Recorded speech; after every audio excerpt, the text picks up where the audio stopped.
रहीम अस्सलाम वालेकुम। सी programming language में आज हमारे प्रोग्राम की स्टेटमेंट है a program that input 2 points x1 y1 and x2 y2। जिस तरह के आपको यहाँ पर ग्राफ पे नज़र आ रहा है कि x एक्सिस और y एक्सिस है। y एक्सिस पर और x एक्सिस पर हमारे पास एक पॉइंट आ जाता है a और दूसरा पॉइंट आ जाता है b। अब जो a पॉइंट है वो x1 और y1 यानी कि x एक्सिस पर कहाँ से ये शुरू हो रहा है और y एक्सिस पे ये कहाँ पर मौजूद है, जबकि b पॉइंट जो है वो x2 और y2 पर कहाँ पर मौजूद है।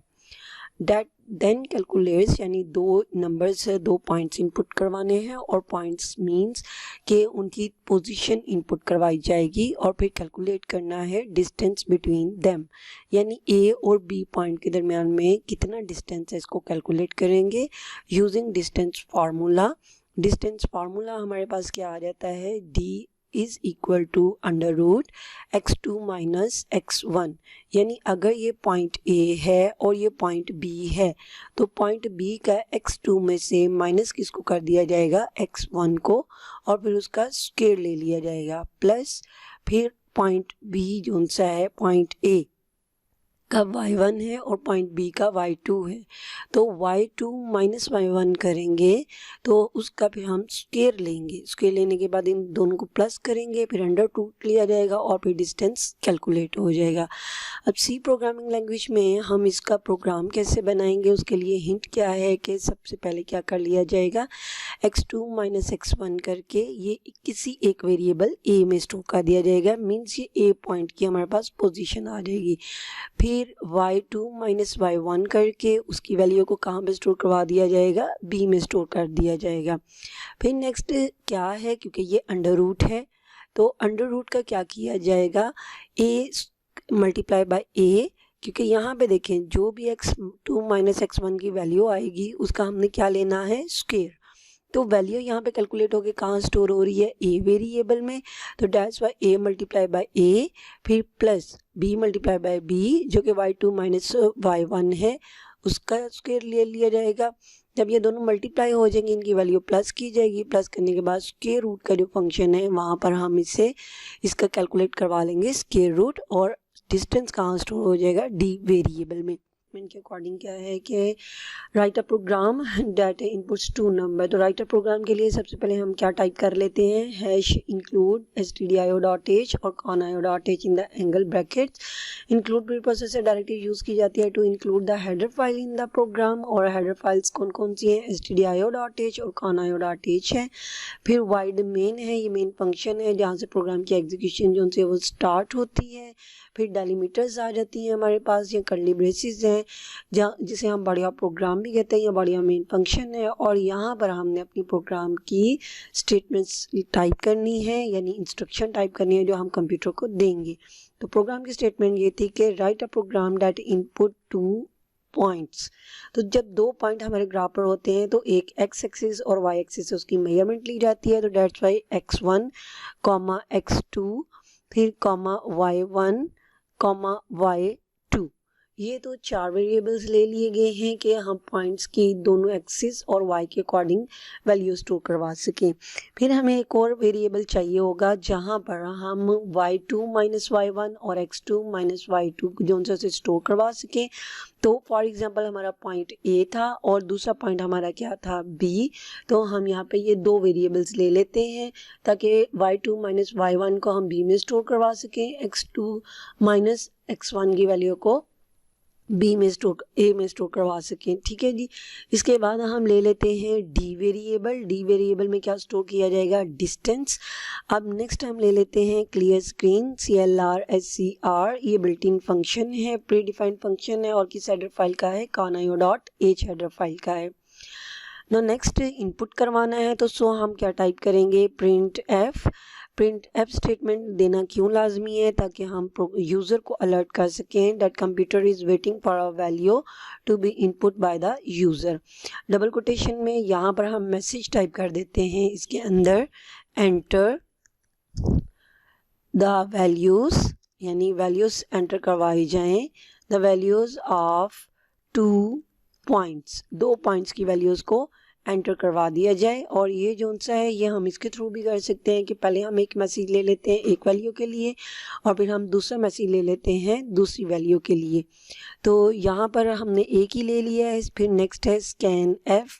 स्कैन एफ इनपुट फंक्शन है which stores the value of the variable during the program execution. Double quotation में हम टाइप कर देते हैं फॉर्मेट स्पेसिफायर एफ, क्योंकि हम एक ही स्कैन एफ के थ्रू चारों वैल्यू से इनपुट करवा देंगे x1 y1 और x2 y2 की। तो डैश वाई यहाँ पे मैंने 4 फॉर्मेट स्पेसिफायर f ले लिए हैं। कॉमा के बाद एड्रेस ऑपरेटर देना क्यों लाजमी है, क्योंकि एड्रेस ऑपरेटर बताता है कि मेमोरी लोकेशन जो सी है कौन से वाली एलोकेट की गई है वेरिएबल्स की, जहाँ पे जाके वैल्यू स्टोर करवाई जाएगी। तो x1 comma address operator x2 फिर comma address operator y1 comma address operator y2। तो ये हमने दोनों पॉइंट्स के जो उनकी पोजीशन थी on the graph x axis पर वाई वाई एक्सिस पे वो हमने स्टोर करवा लिए। अब हम चलते हैं प्रोसेसिंग की तरफ यानी कैलकुलेशन की तरफ। तो कैलकुलेशन करने के लिए क्या है, सबसे पहले हम ले लेते हैं ए असाइनमेंट ऑपरेटर और यहाँ पर हम वैल्यू स्टोर करवा देते हैं x2 माइनस x1, ठीक है, जो अकॉर्डिंग टू द फार्मूला हमने देखा था। तो x2 माइनस x1 यानी पहले पॉइंट का डिस्टेंस कितना है उसके x एक्सिस से दोनों का।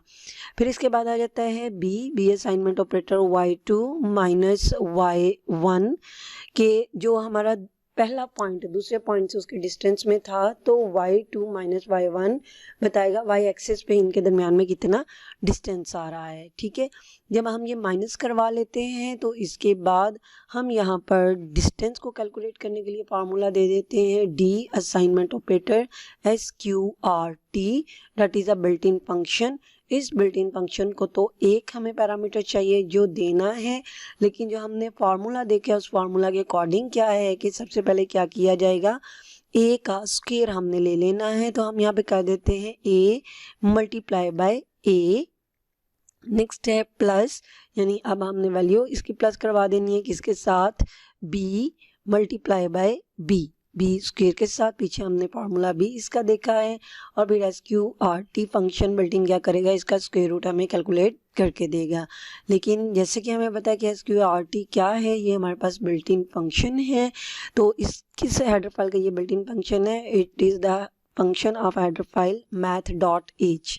तो डैश वाई हैश इंक्लूड के बाद हम यहाँ पे क्या टाइप कर लेंगे, math.h, ठीक है। ये हम पहले भी टाइप कर सकते हैं, लेकिन मैंने इसको आखिर में इसलिए टाइप किया है लास्ट में कि आपको पता चले कि ये जो स्क्वायर रूट लिया गया है SQRT जो कि बिल्ट इन फंक्शन है, इसके लिए हेडर फाइल का इंक्लूड करना लाजमी है, क्योंकि हमने ये पढ़ा हुआ है कि जब भी आपने किसी हेडर फाइल के फंक्शन को यूज़ करना है तो उस हेडर फाइल का प्रोग्राम में इंक्लूड होना लाजमी है।